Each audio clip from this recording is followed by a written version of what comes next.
Hello, EduMagicians. Welcome to the EduMagic podcast with your host, Dr. Sam Fessich. Dr. Sam is a professor of education, author of EduMagic, and a pumpkin spice latte fan. This podcast is designed for pre-service teachers. Remember, friends, teaching doesn't begin at graduation, but during that first class at 8 a.m. Let's get this party started. Hey, I'm Gretchen Bridgers of the Always a Lessons Empowering Educators podcast, a part of the Education Podcast Network. Shows on the network are individually owned and opinions expressed may not reflect others. Find other interesting education podcasts at edupodcastnetwork.com. Hello, EduMagicians. This is Sam. Welcome back to another episode of the EduMagic podcast. I'm really excited today to have with me Miss Emily Sattler. She and I met, I would say, maybe 2 years ago. It feels like a long time that we've known each other for a while, but I feel like it's been 2 years. And we met through Twitter, through KTI, and Emily has been an amazing virtual co-op. She is currently a 7th grade teacher who works in the online space, which is super cool. And I can't wait for her to share more about her teaching journey with you, because I think this is an area where we're starting to prepare future teachers and to teach in this online space. And so I'm so excited to have you on the show. Emily, welcome to the EduMagic podcast. I am so excited to be here. This is super cool. This is only my second podcast ever. The first one was one that was through my school, so definitely an exciting thing to be part of. Thank you so much for joining me today, and I'm excited to shine a light on the awesome work that you do. Can you tell us a little bit about your teaching story? What got you into education? What got you into teaching online? Maybe your topic area for history. Do you have like a passion area for that? So tell us all the things related to your teaching story. Yeah, so I started out in elementary and I had minors in reading and special education. So those were actually my passions when I was in college. So when I was an undergrad, I always had, that vision that I was going to be elementary and then I was going to go back and get my reading specialist and life was going to be grand. And this was my whole grand plan. Obviously, life just never turns out the way that you think it's going to. So I graduated, I was in the greater Philadelphia area in the suburbs. So I was applying, and I ended up actually as an instructional aide in a local elementary school. And I loved it. I was getting experience. I was in all classrooms. And I did that for about 2.5 years. And I say, which I'm pretty sure this is true, that it was a K-5 building and I was at one point in time in every single classroom in that K-5 building, including the special areas, because I was certified, so I could cover for teachers, I could do it all. But the problem was I was getting passed over for jobs. But then I ended up interviewing and getting this position in middle school history. And when they first called and offered me the job, it was an online school, but what am I getting into? Here we are, going into my 9th year, haven't left, love it. But as a kid, I always loved historical fiction. That was my favorite genre. So when this job came up and it was history, and I was like, sure, let me take it and run with it. I will be honest, at the very beginning, I kind of felt out of my league. So it was a lot of teaching myself in that first year. I started in January. Because we're a cyber charter school, we have constant enrollment. So we're learning right along with the kids. And that's kind of how our team started, as a team, we really bonded because we were 4 new teachers going through this same thing together. So it definitely a learning experience in all forms of the word, for sure. It sounds like it. Wow, that is quite the story, Emily. Thank you so much for sharing. So if you can think back to those college days when you were a K-6 major, minoring in reading and special ed, what was one of your favorite teaching moments from that time? My classroom has an overhead projector and a desktop computer. One desktop computer. There's no laptop cards. There's nothing. But one of the things I did was I was also tasked to make a unit, start to finish, create the whole unit. And it was actually, I was in the honors college and we did an action research project. So my unit, my science unit about oceans was part of my action research project.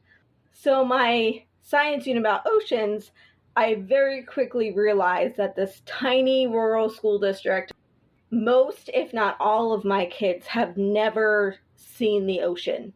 They've not left their little rural area. So I'm trying to build background knowledge and I can't because they don't have it. So middle of my lesson, I quick change gears and we jump over to the sole desktop computer, which is not connected to a projector or a TV. Like, it's just there. And my kids are all crowded around on the floor.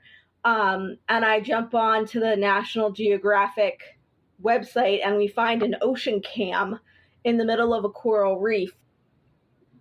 And we find Nemo, we find Dory, right? We find all of those animals that are swimming by. And that was my technology integration because that was all I could do.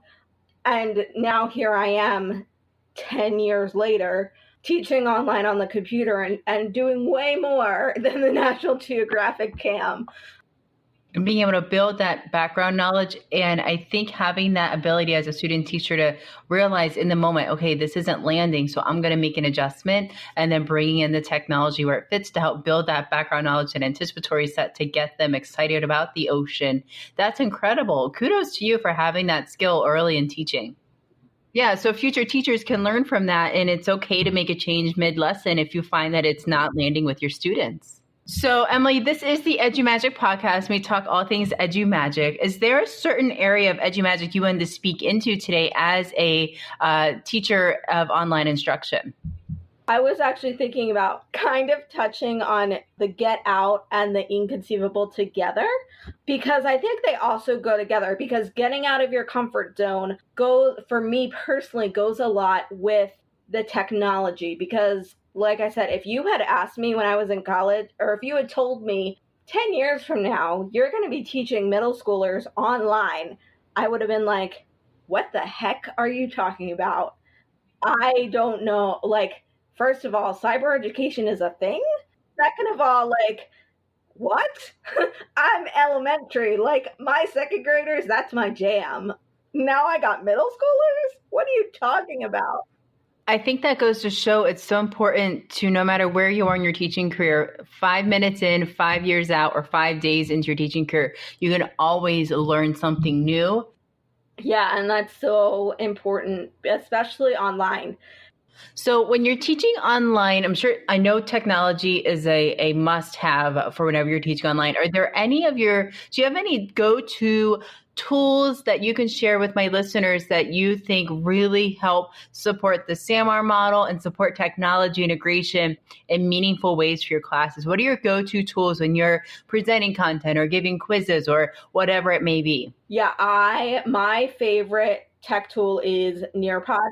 One of the reasons I love it so much is because of the way we obviously, like, I can't use anything for VR that has the glasses or any of that because my kids are all at their houses and we all have laptops. So trying to find something that has the VR capabilities that's on a laptop is really hard. So Nearpod has been the one thing that I found that does it. I also like quizzes because it comes in on their screen. So like I can screen share and they can see what's on my screen, but the kids like quizzes. I do want to try using Gimkit more this year. Quizlet Live is another one that I like. So Quizlet is a site where you can make, you can do flashcards, you can do,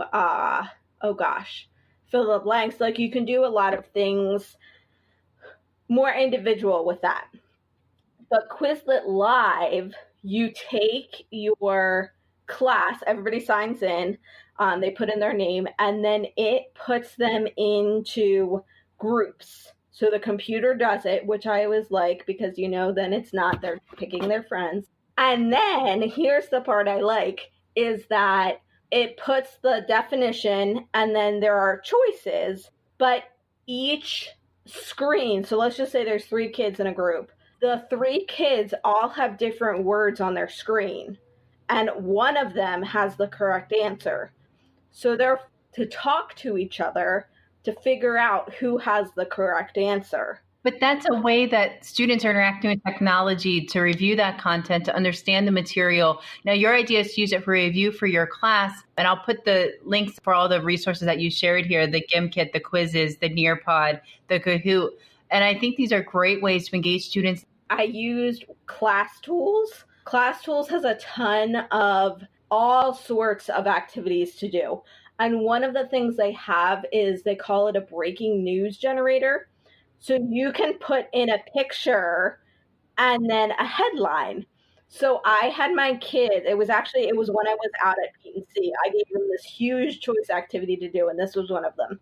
I said, make a headline for a newscast for anything we talked about this year. And then go on Flipgrid and record the newscast. I know another really cool tool out there is Flipgrid. Have you used that at all with your online students? What I really want to do is at the beginning of the year, have my kids use Flipgrid to introduce themselves, because I only see their name and I see it written. Name pronunciation is something that's really important to me. I want to say their name correctly. So if I have them introduce themselves on Flipgrid, I can just listen to that Flipgrid as many times as I need to until I can get it correct.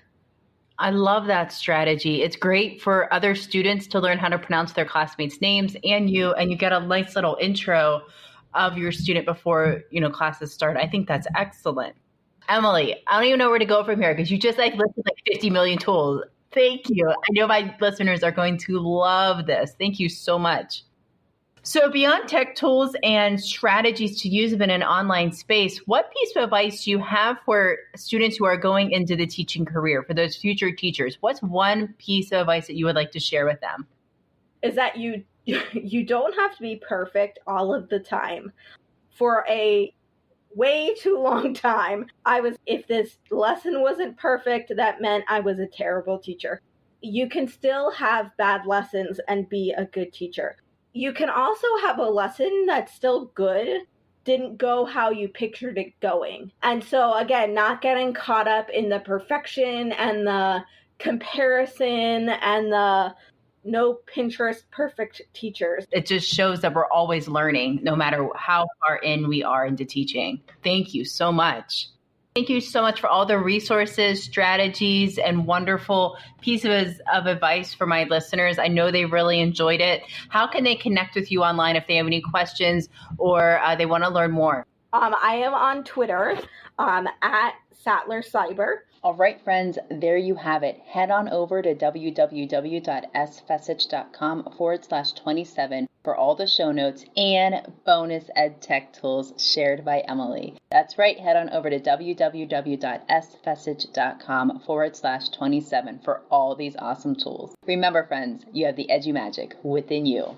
Hey, friends, finding a teaching job is tough, and finding the right teaching job for you can be even harder. But don't worry, AAEE has you covered. Attend the Education Career Fair on Thursday, October 24th, 2019, from 1 to 5 p.m. at the Norfolk Waterside Marriott in Norfolk, Virginia, to find your perfect match. Districts from the local area and across the country are ready with jobs to offer. Whether you're looking for your first teaching job or you just want to see what options are out there, you'll be sure to make great connections that you won't regret. And you may walk away with a copy of the trusty Job Search Handbook for Educators. Candidate registration is always free, so go online, aaee.org/conference now.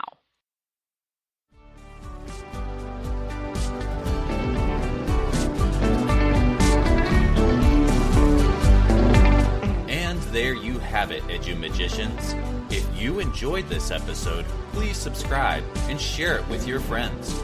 For more EduMagic, check out sfessage.com and follow Dr. Sam on Twitter and Instagram at sfessage. Until next time, you have the EduMagic within you.